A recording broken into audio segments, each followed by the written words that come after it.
देखो, सबसे पहले तो मेरे लिए कोई शॉकिंग चीज़ नहीं, क्योंकि पिछले 1 साल से मैं चीज़ें झेल रहा हूँ। नाडा ने एक बार बीच में मुझे बहाल भी कर दिया था। जो नाडा ने पैनल बनाया था उसमें मैंने इन चीज़ों का जवाब दिया था और उन्होंने बहाल कर दिया था, लेकिन दोबारा से एक पैनल बना के दोबारा से ये चीज़ें करके दोबारा 4 साल का बैन अभी लगाया है। लेकिन जो पीछे एक एक्सपायरी किट का था, क्योंकि उनका जवाब 1 साल से मैं मांग रहा हूँ, अभी तक नहीं आया। मैंने 4-5 बार मेल भी किया है, वो वीडियो बना के मैंने सोशल मीडिया पे डाल रखा किट का पूरा।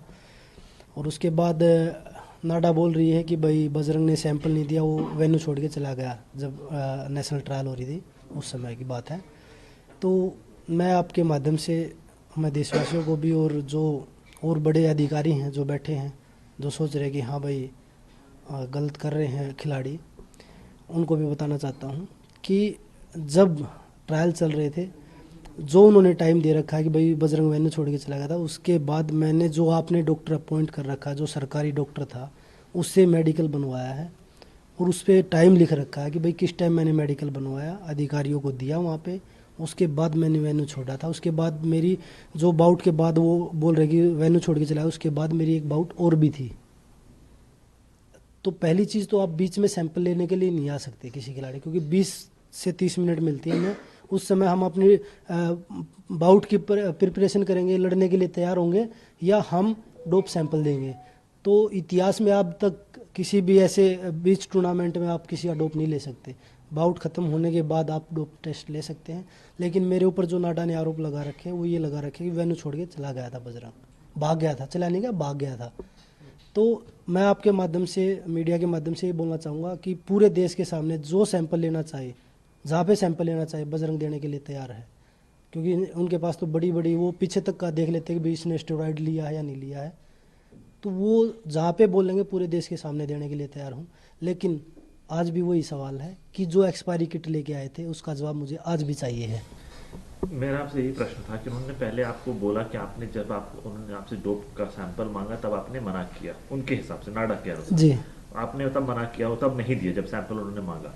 और फिर उसके बाद उन्होंने आपको नहीं देने पर उन्होंने आपको नोटिस भेजा, लेकिन आपका उधर से जवाब ये है कि उन्होंने जो डोप के लिए जो मटेरियल भेजा था जिसमें आपको सैंपल देना था वो एक्सपायर्ड था। ये पूरी बात। पहली चीज़ तो मैंने उनको मना नहीं किया। दूसरी चीज़, वो बोल रहे कि भाई वो एक्सपायरी किट पहले सैंपल में थी, कि भाई हम दिसंबर में आए थे उस समय वो एक्सपायरी किट थी। उसका जवाब आपने दिया? अभी तक नहीं दिया। मैंने 4 मेल कर चुका हूँ, 4 से 5, एग्जैक्ट मुझे याद नहीं 4 मेल किए हैं या 5 किए हैं, लेकिन मैं उनको 4 से 5 मेल कर चुका हूँ कि भाई आप मुझे इसका जवाब दीजिए। दूसरी चीज़, जो आपने आरोप लगाया कि बजरंग वेन्यू छोड़ के भाग गया है, वो मेरे पास टाइम के साथ प्रूफ है कि भाई मैं वेन्यू में ही था। उसके बाद मैंने मेडिकल बनवाया है, उसके बाद मैंने अधिकारियों को मेडिकल दिया है अपना कि भाई नेक्स्ट बाउट जो है 20 मिनट बाद थी, वो बाउट मैं नहीं खेल पाऊँगा, मेरे डॉक्टर ने मना कर दिया था। लेकिन उसके बाद नाडा ने जो ये मेरे ऊपर जो ये लगाया है, तो इसका सीधा सीधा ये है कि भाई हम महिला खिलाड़ियों के साथ खड़े थे।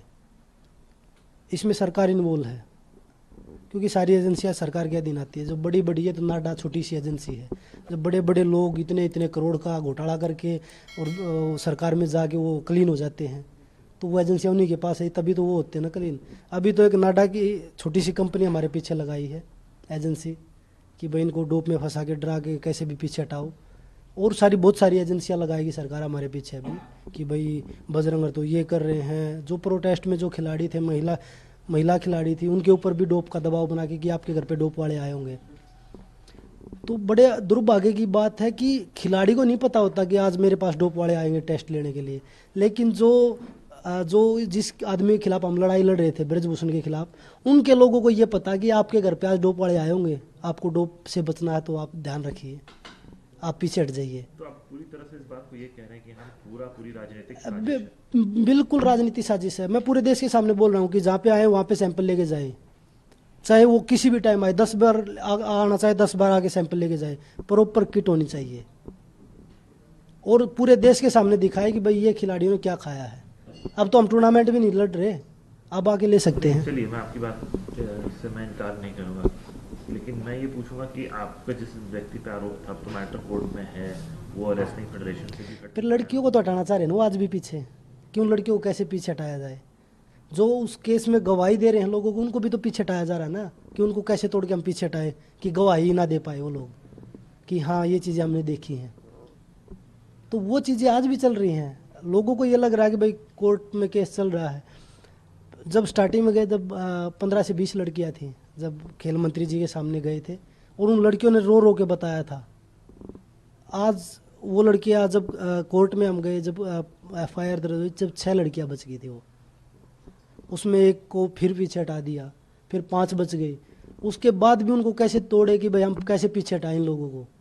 तो वो काम आज भी चल रहा है कि भाई ना तो हम गवाही देने दें और ना हम जो लड़कियों की अभी तक गवाही कोर्ट में हियरिंग नहीं हुई है उनको कैसे पीछे हटाएं।